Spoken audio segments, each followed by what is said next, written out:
Soniqs will have the first ban. So what's being removed from Oregon? That's a big question here, especially with the Soniqs' recent results from this map. Not looking too hot, at least when it comes to the SI results. So it's going to be the Thatcher ban being removed from Soniqs. So very plain Jane to start us off here. But does XSET have anything in the cards?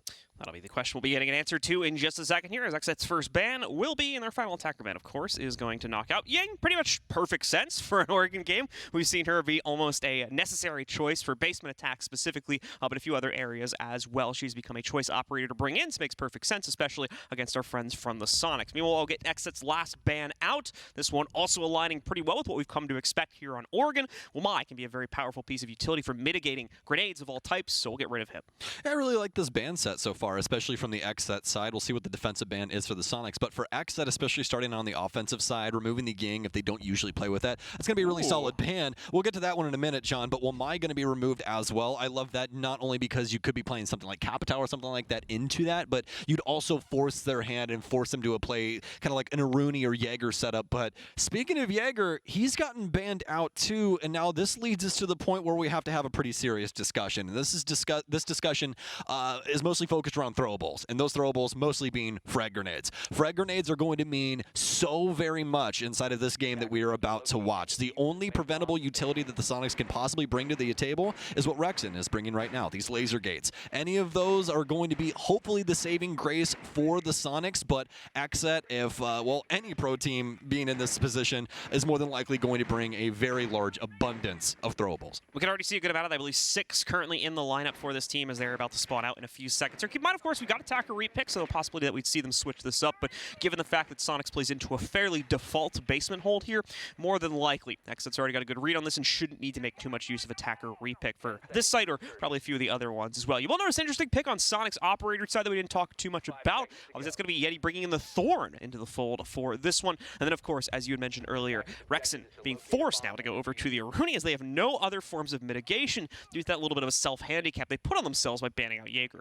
6 frag grenades. That's what XSET are bringing, along with 6 stuns as well, but that'll be only on Kino and DS Lucas. So we'll see what XSET can possibly get done here, but they have quite a bit of utility to be able to clear out this map, especially with DS on the Lion. So should be pretty simple beginnings here as they get out and onto the map to simply clear things out, get these hatches going, and then we'll be on to the execute for the site where things will actually be a little bit more exciting. Could have some actual interesting stuff going on earlier, though, here, depending on what Yeti wants to do with this freezer hold. Yep, Yeti can be able to support his position more than likely with those pieces of utility, and will continue to bait this down. No real action being thrust upon him or any of the members of the Soniqs roster just yet, though. Like I said before, this team plays an incredibly straightforward default inside of the basement, only playing almost entirely into just that basement floor, so XSET has a lot of free time here at the beginning of the round to open up all these hatches, potentially clear routes, and find, more importantly, the easiest path forward, whether that's going to be a freezer and some other angle split, laundry push, or just the usual back stairs drop that we often see teams go for quite often. Away from that, though. All this is going to be pretty simplistic going forward for XSET. Just simply get the hatches open. They don't even have to worry about a Kaid. It's all just going to be gunfights past this moment. But it is just a waiting game here for Kino. And Kino, thankfully the wait is over. He can now start peering into this hatch here and see if anything is going to peer back from below. Thankfully not the case this early on in the round here. Soniqs continuing to play into that passive setup they have for themselves, and Yeti actually backing up from the freezer room entirely as XSET do not seem to be pressuring it too heavily at this point in the round. It does seem as though XSET's going to go pretty much for that straightforward drop in through the electrical hatch and using backstairs as well. Rexen to realize this, so he'll back away from the pillar. Pressure's going to boil up to be a little bit too much for him to deal with, and that nade was rapidly approaching his corner, so we had to get rid of that one as well. Going to be able to take out a few more drones here. XSET still with a healthy number of those, by the way, even with the 2 just being deleted there. 6 available. Another nade down against Rexen. Keep in mind before, there's no way really to mitigate this utility. And finally, Rexen is pushed into a bit of a rough corner there as he's taken down first. Grexer, though, immediately exchanges that back out and puts us into a 4v4 as both teams hold even here. And with only 45 seconds left, the pressure's going to start to boil a bit onto XSET to get themselves into the basement.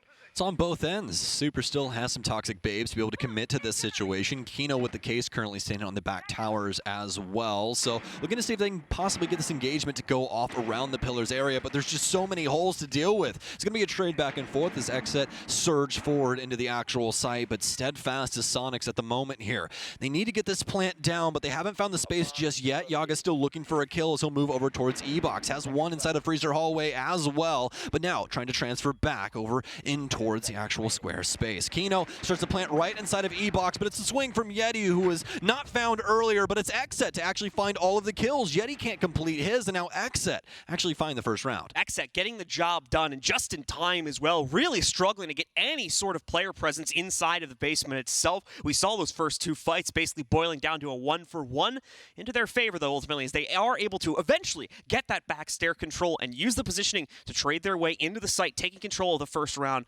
away from the Soniqs here. And it's that little bit of extra gunpowder presence that we're seeing from XSET that I think is going to potentially make up the difference here today. We'll have to see, though, how the rest of these rounds go, as that's only the first strike for the Soniqs, and they're heading right back down into the basement. Call that last round a bit of a fluke here, and hoping that they can go for a quick retry to put that first point on the board.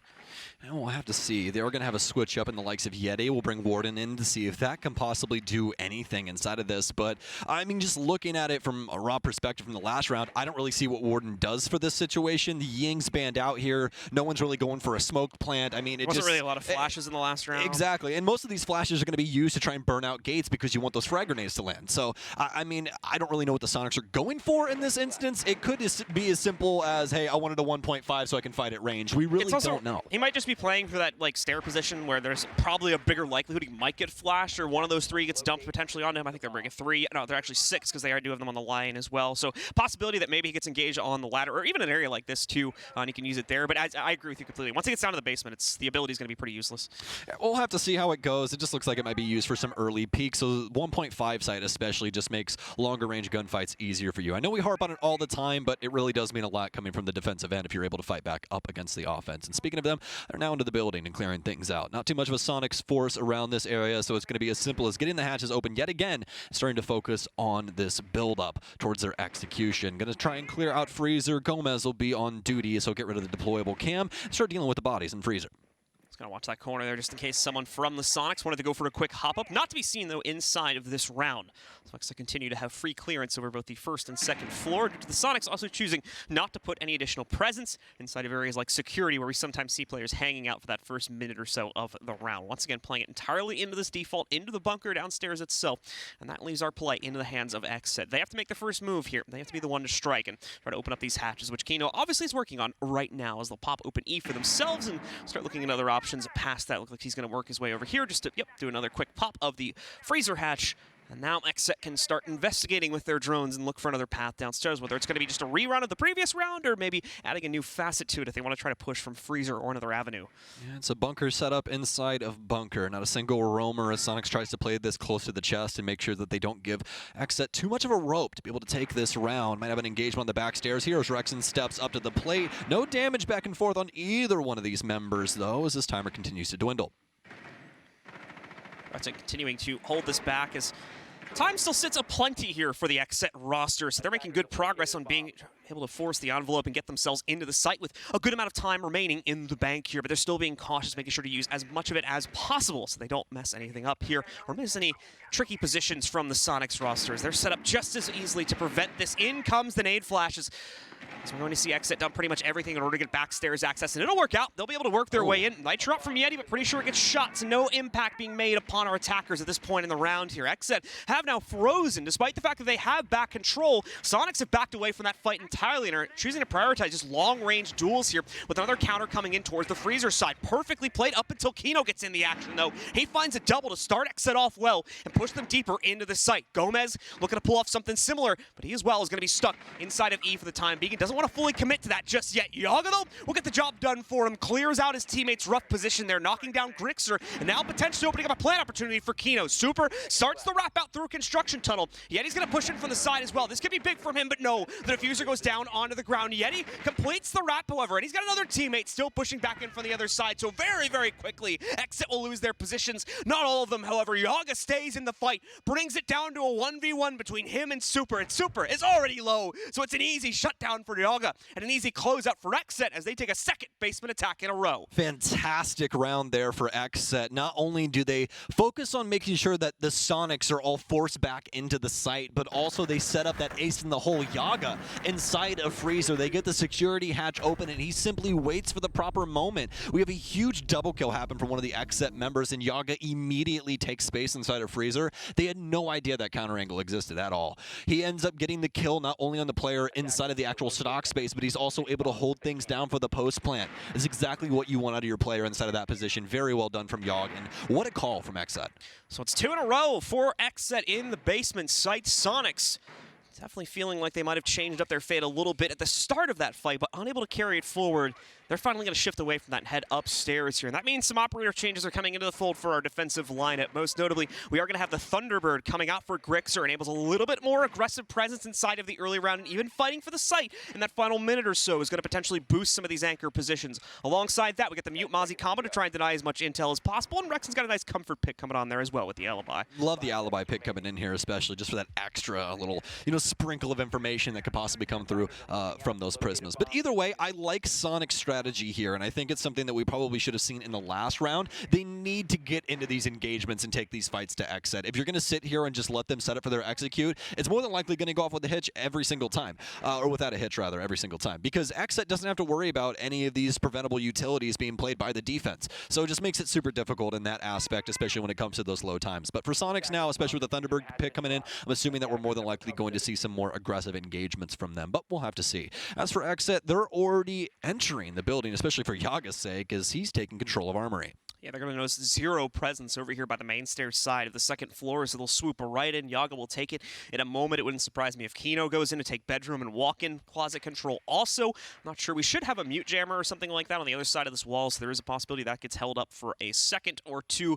We will have to wait and see how our attackers will look to deal with that, as there's a bit of presence under it, so you're not going to be able to just waltz right in, take it out from down below so easily. There's a couple members of the Soniqs that are going to be trying to delay it. I say that, but they don't seem to struggle with it too much, as they just chuck in a nade in order to deal with that through the window upstairs. That's going to be able to knock that out, open up room for these X-Kairos to be deployed by the attackers, and now XSET have a window to work their way in from walk-in.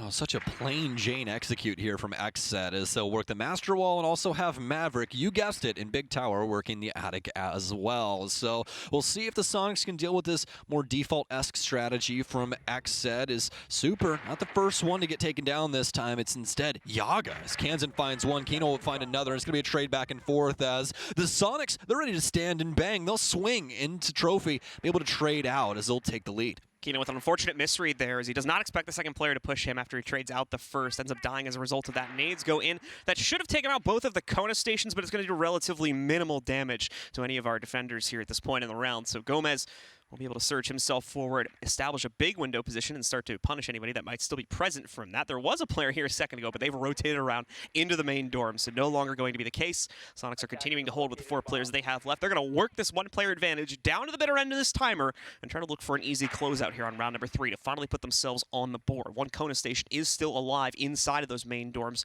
and it'll be used by Rexon in the event he's thrusted into a fight at any point here, which could be arriving quite soon, with Diaz now having upstairs attic control. Rexon is going to get pushed by Spirits in the meanwhile from a completely different part of the map. He'll be able to move in. He's got control of the big dorms now as a result of that one. Super nearly getting put into a bad spot with this really awkward nade positioning here, but he's able to weasel his way out of that one. And Gomez strikes true again. Now the advantage has been flipped, and XSET's taking it for themselves. Super leaps up from the inside of Arsenal, is going to be able to grab 1 kill for himself, but again, immediately exchanged by Spirits, who ethereally raids into the last frag as well. Beautiful job from XSET as they're shutting down this map right now.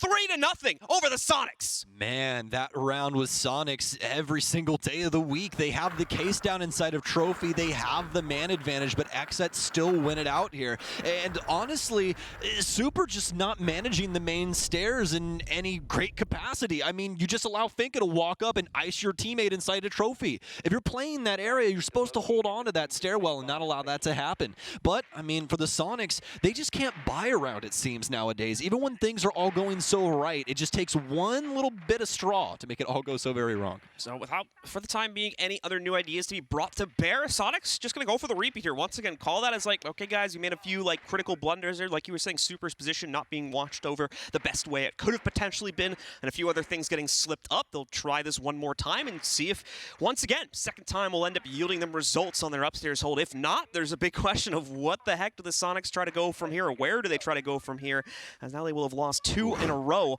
on both that basement and the second floor site, and that would potentially just force them to try to play like maybe a first floor hold, or they got to go back to basement. Like, man, it's a tough ask at that point if Soniqs don't quickly correct here. I mean, what do you do past that? Because arguably the other two Take a sites, pause. The first thing you do. right? I mean, either of the kitchen sites that you go to in this scenario, you're more than likely just going to get blasted in the sky because you don't have the utility to be able to hold those down in any meaningful way either. So it just makes it to where things are so unbelievably difficult for you in the moment if you're not able to win these engagements.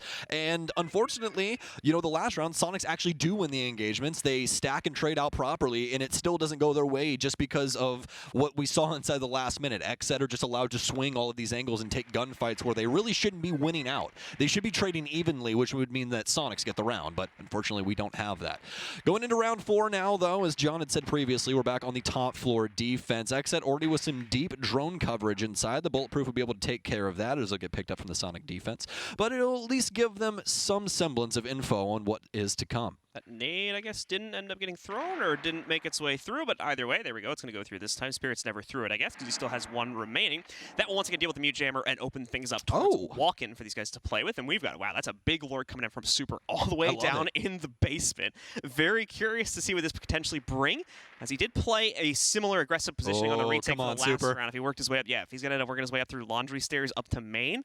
So we'll have to wait and see what he can potentially do here. As at the moment, I don't believe XSET will be aware of this. They're going to be a little oblivious as they try to open up the same path as last round. I love this because it forces good communication out of the offense, and they really need to be on their drone game here. Grixer, he's going to take so much heat as he wildly swings into Trophy. No, he's still alive. Now on 10 HP. Doesn't have the ability to actually get healed back up either. No Thunderbird inside of this lineup, so singular bullets worth of HP away from death at the moment. Minute and 10 seconds now as XSET still trying to set things up for this execute. They've wrapped Gomez over to the attic window here. DS is torched to the line in the bottom of the attic wall as well, and Super still waiting for this flank to go off. DS has the opportunity, though, to catch him with this drone. It just depends on how this timing works out. XSET stalling, however, temporarily. Super. This is going to be Super rotating back up. He does have a rotate to work his way No through, but he's way. been watched by Diaz, so he's going to shut it down. 2 minutes of build-up for no payoff on Super's end. That's unfortunate, as now XSET take the advantage at a 5v4. Only 40 seconds remaining, though, so there's a chance this gets spun around, but these trades from XSET are just so darn quick. Gomez and Kino picking up 2 of the most recent kills, leaving Soniqs with only Kansan and Yeti to fight off the still strong 4-man presence from XSET here. Nitro from Yeti could yield some good results, especially with a big window hop potentially looming over these next few seconds. There goes the Nitro, unfortunately, far too early, but Kansan does have success in hopping back up from his position in the back corner. That position might be coming to an end fairly soon, and unfortunately, even further than that, he cannot stop the plant from happening. Yeti will get caught trying to rotate. It leaves just Kansan with a sliver of HP remaining, and XSET has no problem dealing with that. They're on a rampage right now at 4-0 over the Soniqs. I think Bodega broke out some of the special sauce today for the Soniqs. I mean, this is looking very solid from their end, especially because Soniqs, I mean, they just can't do anything right now. It's going to be attack pause from them as well. The playbook just not working out right now. We had the adjustment inside of that last round as more of a passive play on the site with more of a late-game Roan-centric thing going on with Super. We saw the late flank come in from the Mozzie, but it was just read perfectly. I mean, Diaz on top of his game when it came to the drone and able to find the rotation before he comes up the stairwell and bags himself a free kill. Past that, I mean, the site setup for the Soniqs, it's just simply not working out, and that's because of the bans that we end up having. They have to take these gunfights, but they have to take a lot of these through utility or from positions that they're not really used to playing normally because they know those bans are in play. And this is so strange as well that it's so one-sided. This is Soniqs. I'm pretty sure this is their most played map, at least going off of like my personal recollection. It's definitely one that they they seem to feel very comfortable on. I think you talked about it before we actually came on here. I think they played like 5 times at SI or something similar to that. So this is an area where you feel like the Sonics should be able to hold their own on at least one of those 2 core sites, but so far it has just not been the case. And not only that, but actually taking into account those 5 maps from SI, John, their best half, defense, 58% win rate. So now we're going into their offensive side, which all of us at home already know Oregon is a defensive map. It's just looking really, really risky right now. I think the big thing, again, to notate is these bans. We're going to be paying attention to these throughout the entirety of this. Like, it really should be tilting it more into the offensive favor, and it definitely is. But, I mean, for the Sonics, you should at least have 1 round right now. Yeah, and I feel like earlier on, especially for the basement attacks, there's an argument to be made that, okay, like the Sonics kind of put themselves into a corner here. Yeah. We've got a very aggressive Volcon set up here to try and prevent the E-drop. I love everything about it. You know what else I love, John? I love some blitz play. We're going to get that in, guys. If you guys didn't know what the solution was to your elbow player on Oregon, well, do we have the deal for you? John, would you like to tell us about our new car? Yeah, we're going to bring in a blitz into the fold for Spirits here. And we already saw it in an earlier match today, just how useful this operator can actually be, especially if you're able to land the flash on the shield there. You can just waltz right up to the player that's normally playing behind the corner, around that deployable shield, and knock them right out without too much of an issue. So I believe Spirits is going to be looking to accomplish something pretty similar here. You can fit so many smoke bodies inside of this damn thing. Let me tell you, we'll have to see if it works out this time, as we'll be super on the receiving end. At any moment, we could have an explosive play ring out from the XSET side. So drones now for them, just trying to make sure that all of this can go off swimmingly without having to deal with blitz possibly running into some issues. And if you remember, we were talking about this a little bit earlier on when we actually watched this happen in the last Oregon. And I was talking about how the only counterplay, besides shooting someone in the head like Yeti did right there, for blitz rushing through this is got to be the Banshees. But it doesn't seem like that's going to help all too much. The Spirits gets 1, but finally he'll get taken down. But it's actually going to work itself out. Sonics into the 3 versus 3, but unfortunately enough for them, they're lacking not only the MK14, but also Super and his Toxic Babes. Yeah, kills end up going all over the place there as the members of XSET are able to sneak off another kill against Rexon over the course of that fight there. And yes, they lose their blitz, and on top of that, Gomez gets picked off by the nice swing from Yeti. That only holds us at an even kill, though. 3v3 between both of these teams. Diaz, very careful hop there. He even knew the risk involved in it. You could tell as he was trying to be a little creative with the positioning. But that's also to get him into a spot here where he can use that Gon 6, as you guys just saw, taking out a nice piece of utility a little bit deeper into the site itself. And Yeti now going to be called to fall back due to the relative risk of an assault coming into the site at any moment here, due to that position being maintained at the bottom of the back steps. This is so unbelievably dangerous! Kino! What is that? Oh my! 1E, 1D. It marks everybody inside of Laundry, and they're dusted by the ARX. The Sonics are just stacked up and ready to be cooked, apparently, as some beautiful work is played in here. Kino walks right in, the door is wide open, and there was someone watching the position, but it just devolves so quickly that even if that player gets the calm out, there's no time to react. He's got that play in the palm of his hands, and he eats it right up. There's 2 things to take out of that. Number 1, Sonics,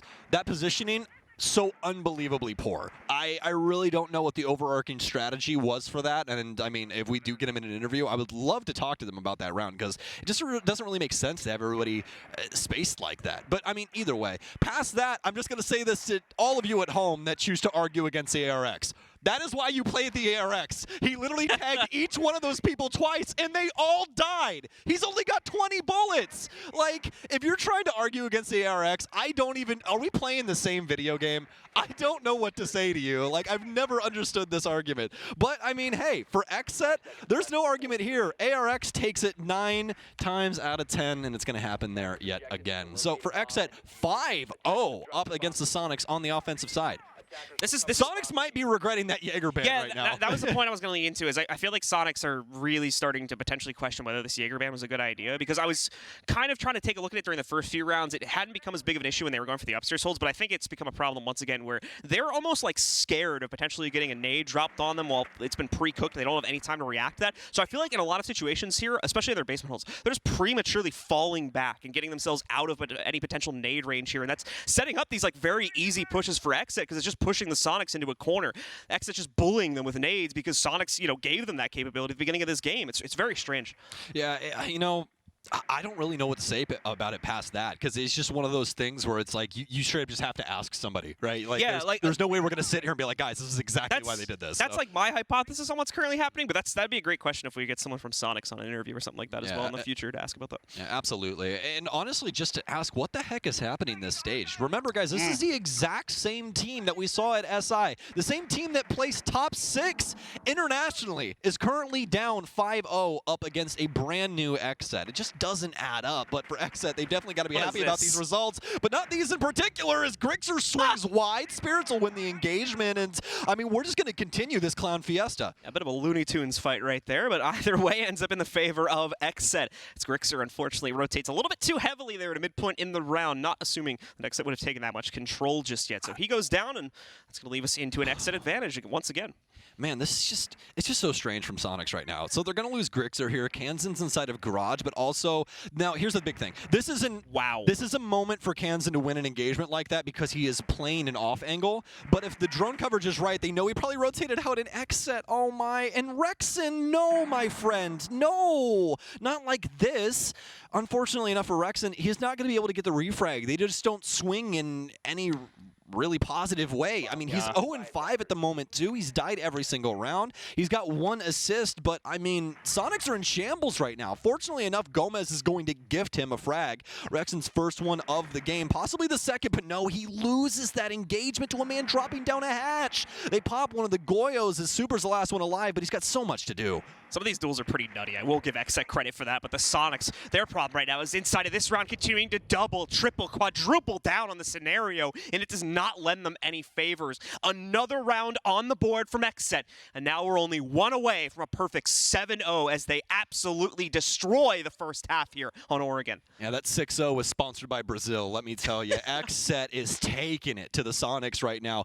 Not even in any sense of the term can you really say Soniqs had an opportunity. They had one opportunity in a singular round, and it all fell apart because nobody was holding the main stairs. It's just super, super unfortunate for them at the moment. Past that, in, I mean, every facet of this game, XSET have had them beat. They've had them beat inside of the gunfights. They've had them beat inside of the utility usage. I mean, it's just so hard fought for Soniqs. Even just like the mental game of like mid-round adjustments and things like that, the plays we're seeing from XSET are way, way better in terms of what's happening with them than anything we're seeing from the Soniqs. And I know that's kind of a given with the scoreline, but still.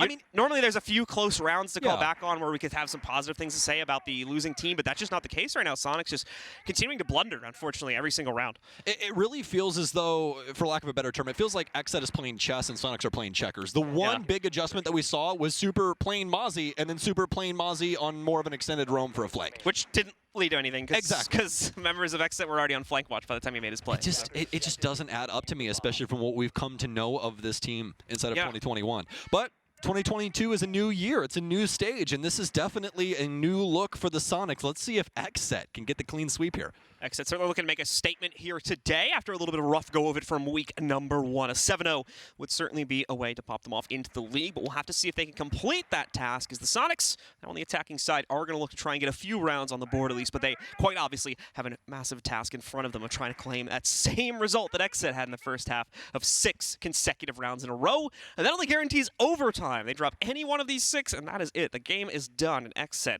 take all the points with it. This is a super, super scary round for the Soniqs as well, because going into this, it's going to require so much mental in order to make this go off without a hitch. I mean, you're down 6 rounds, and you know that any little mistake that happens could be the end of this game. And obviously, Soniqs do not want to be bottom of the NAL. So this does mean a lot, even though the scoreline is 6-0 in favor of XSET at the moment. But just look at these crossfires that XSET have set up at the moment, especially Yaga's position here inside of Attic. This makes this trophy push so very difficult as he continues to hold this down, but you're going to have to come in from a multitude of different areas in order to have an effect over this. All right, so let's get back into it here and take a look at how exactly Soniqs will look to approach this assault, being very slow with it right now. And reason behind that is going to be a two-parter here. They have to be a little bit careful of the walk-in presence, mainly due to the fact that we also have the half-wall positioned right here, but a few other reasons as well. Battling for any type of positioning to get themselves in is going to be tough. Can I just ask you this right now? Yeah. What is happening for the Soniqs in the moment? Right? I mean, Okay. not much. Thank you. That I All can right. see at And least. this is what we're getting onto. It's 1 minute and 10 seconds. The Soniqs, they've been able to get some things done. They've got the attic open now, and they're going to be able to start pushing across here. But look, Spirits is still positioned down in Classroom. This is something that should be covered, and he's got a free kill onto Rexen. None of this should be happening right now to the Soniqs. Not a single damn thing. They have no coverage down low. They have somebody inside of this space, and yeah, it'll be able to be traded out. But XSET, I mean, they're still winning. Soniqs are trying to walk their way into sight. It's Kansan and Grixer to try and pick up the pieces, but now they know Grixer exists as well. Is he covered? Yes, he is, but Spirits is going to lose out the gunfight. That's Case back up for Soniqs. 40 seconds now to get this down onto the ground, and the remaining anchors are ready for the challenge inside of the site here. Not to mention the fact that we are actually going to be out of Toxic Phase. There is still one Volcon available, and that's not counting any that are still sitting on the ground. Remember how long these things last now. You probably heard it in the back of your headphones, all 2 of them exploding a few seconds ago here, and yeah, look at this. Soniqs can't do anything about this. Grixer just has to sit here, wait out the flame. 20 seconds, I believe, is the time that these will be plumed for, so they should be expiring now. Kansan forced to just waltz right through his, and as they leap over the top, Grixer goes down immediately. Yaga is more than ready for that challenge. Kansan now sits alone, and he's not even going to get a chance. Shut down from an M590. Speaking of which, this game is shut down. XSET absolutely destroy the Soniqs with a 7-0 victory. Well, that wasn't supposed to happen. It's supposed to be a little closer, at least. Do you have any analysis? Because my analysis is Soniqs, you don't even look like yourselves. I don't know what to say. For XSET, that was a fantastic game. I love it, especially the way that they were able to manage the defensive bans. They made it look really, really good on offense, especially being able to land quite a few of their nades and make those hold space for them while they, attended to other tasks and stuff like that. And they played really well off each other on the offensive side. But for Soniqs, I mean, there's just not really a lot of positives. Yeah, I agree with that wholeheartedly. Not really a lot of positives, especially for how well they placed at SI. Yeah. You expect more from a team like this, especially going up against a roster that's only been formed for a few months at best at this point. And aside from that, that leaves the question that you posed me right at the beginning of the segment here. What is going on with the Soniqs right now? Where is this, top 6, top 4 SI team that we saw just a few weeks ago battling against some of the best teams in the world that now can't even get around on their most played map? But either way, that'll do it for the 2 of us right now. We're going to go to a short break, ladies and gentlemen. When we do come back, we'll have your analysis desk ready to break all this down.